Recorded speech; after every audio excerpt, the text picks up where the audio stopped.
যাদের বিবেক আছে, যাদের মানবতা আছে, তাদের ঐক্যবদ্ধ করে কিন্তু আমাদেরকে সামনের দিকে উঠতে হবে। অন্যদিকে যে সকল রাজনৈতিক দলগুলি রয়েছে আমাদের মধ্যে বা ইতিমধ্যে হিন্দু ধর্মের মধ্যে কয়েকটি রাজনৈতিক দল ইতিমধ্যে গঠিত হয়েছে।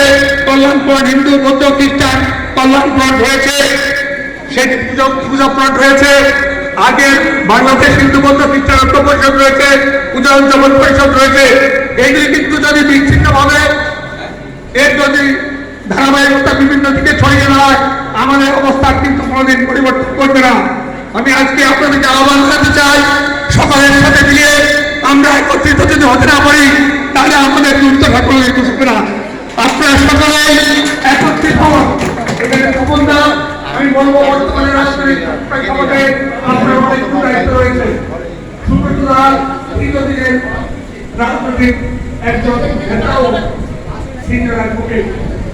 আপনারা এখানে যারা আছেন, এখানে মঞ্চে যে সভাপতি রয়েছেন এবং এখানে রয়েছেন, এখানে সমস্যা হওয়ার জন্য অনেক অনুপ্রেরণা রয়েছেন।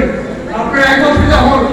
একত্রিত হওয়ার জন্য যা কিছু করণীয় সেটি যেন আমরা করতে পারি, সামনের দিকে যেন সেটা করে যেন আমরা এগিয়ে যেতে পারি।